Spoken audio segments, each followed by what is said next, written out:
The Zhiyun Weebill 2 uses gimbal tech to stabilize handheld video, and is a little easier than others to configure and operate thanks to its color touchscreen. The Zhiyun Weebill 2, starting at $549, is an update to the popular Weebill S. It's able to support APS-C, Micro Four Thirds, and full-frame mirrorless cameras, and nets handheld video that's nearly as stable as you'd get from a tripod. A flip-out touch display is new, so menus are a lot easier to navigate. Accessories are available to expand the baseline features, but even in its basic configuration, the Weebill 2 does a fine job keeping handheld footage level and steady. It costs a bit more than our Editor's Choice winner, the $499 DJI RSC2, but it's easier to set up and use. The Weebill 2 falls into the category of small gimbals, at least among models that support interchangeable lens cameras. It comes in at 12.6 by 2.4 by 8.9 inches, HWD, and weighs 3.2 pounds. The included tripod feet add a little bit of height. They detach for storage, and fold in to add a bit of extension for handheld use. It's easier carry and stow than the heavier Crane 2S, without dropping support for heavier rigs. Zhiyun touts the Weebill 2's support for full-frame rigs, including ultra-wide zooms that open to f2.8, like the Canon RF 15 to 35mm. I paired it with the Panasonic Lumix S5 and 20 to 60mm lens, as well as a lightweight APS-C mirrorless system for testing. It manages all this without folding in half, the approach DJI takes with its compact Ronin RSC2 gimbal. That means it's not quite as easy to find a place for it in every camera bag. I use the Peak Design Everyday Backpack as my daily driver to carry the photo gear I'm reviewing. I was happy to see the Weebill fit into its side pocket, but I've got plenty of backpacks that won't fit the gimbal so easily. If you prefer to carry your gimbal separately, you can add Zhiyun's accessory carrying case. It costs $89 on its own, but it makes more sense to buy it in a bundle.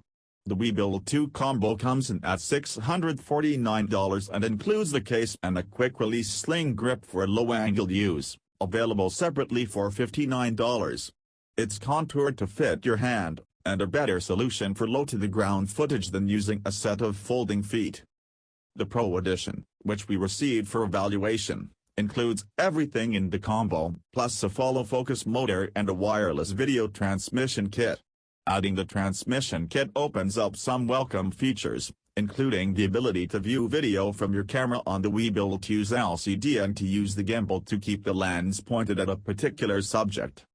The Pro Bundle comes in at $899 and is a good fit if you need to use manual focus control, or if you don't have a camera with its own flip-out display for monitoring. For on-set use or other projects where you're working with a crew, the Pro Plus is available for $1,099. It includes everything from the Pro Kit, plus a portable video monitor, the Master IVC100. That display includes a big 5.5-inch display with 1,000 CD/M2 brightness and integrated controls to set gimbal tilt and adjust camera settings. It costs $349 on its own. Like most other powered gimbals, the Weebill 2 stabilizes your camera on 3 axes. To get started, you need to properly mount your camera at its center of balance. It's old hat if you've used other devices like this, and the flip-out display comes in handy to help you along if you need to fine-tune balance. Zhiyun includes mounting plates for your camera.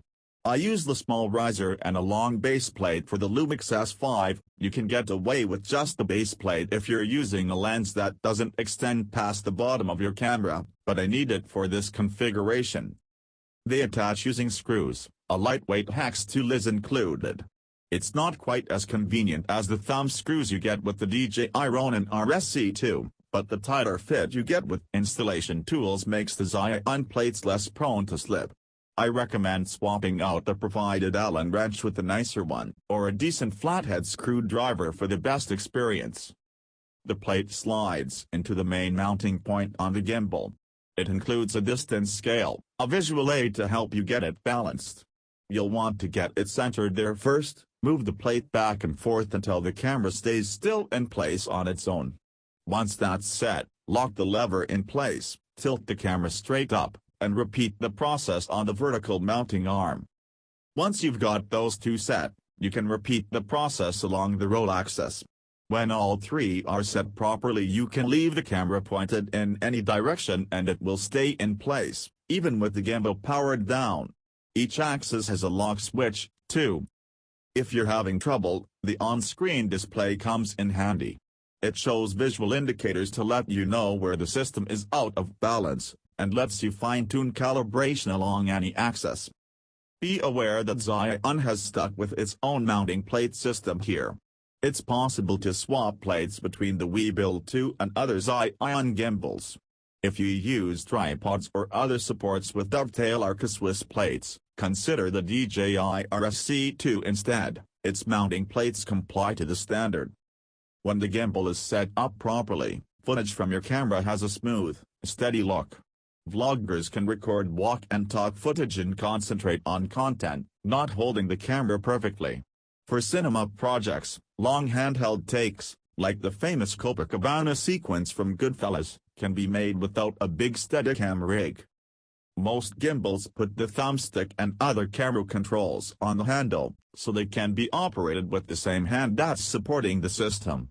The Weebill 2 moves them to the left side, just above the handle grip. The joystick remains under thumb, but there's an adjustment period. It's also not possible to invert its Y-axis response, something you can do with the Crane 2S and DJI RSC2, which is worth noting if you're used to that style of control.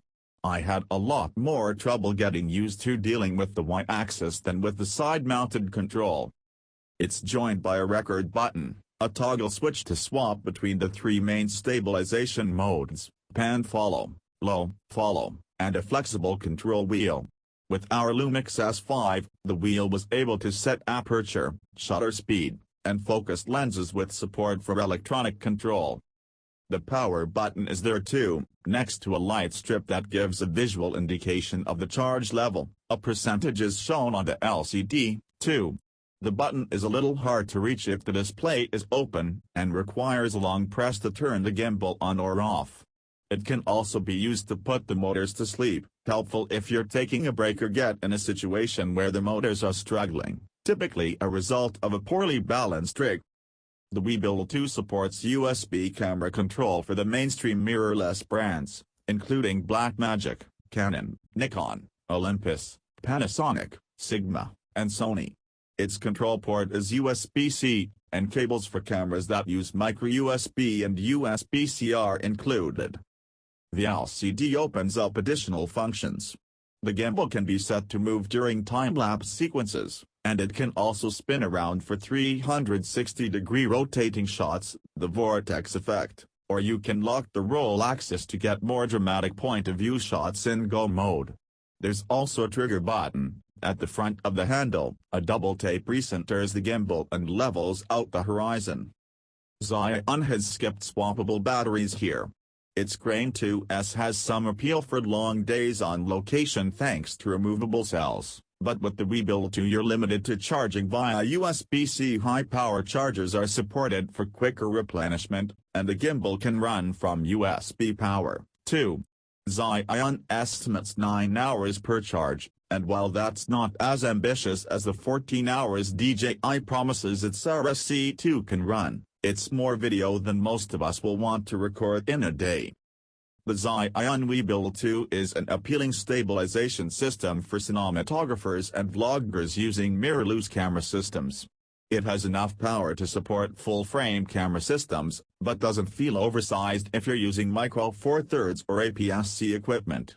Today's consumer cameras are able to record stunning footage at 4K and beyond. The addition of gimbal stabilization makes handheld video look more professional, an instant level of production value.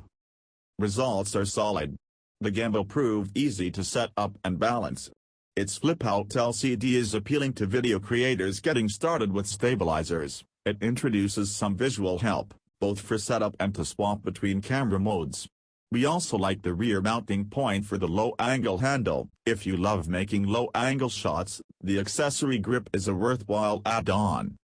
At $549 to start, you pay a little bit more than for the DJI RSC2. We found the Weebill 2 to be a little easier to balance, and while tools are required for installation, its mounting plates held better than with DJI's thumb screws. The touchscreen is A+ too. We haven't seen another consumer gimbal with one. Spending more unlocks additional features. The Pro configuration, $899, includes follow focus and video transmission. If you plan on using the latter, the built-in display opens up subject tracking and lets you monitor footage more easily when using a camera without its own vari-angle monitor. If you use a Sony a7 III, a Nikon Z6, or another camera that only has basic screen tilt, it's worth spending some more. We're happy with the Weebill 2's overall performance and construction. It's not quite enough to earn our Editor's Choice Award, which remains with the DJI RSC2.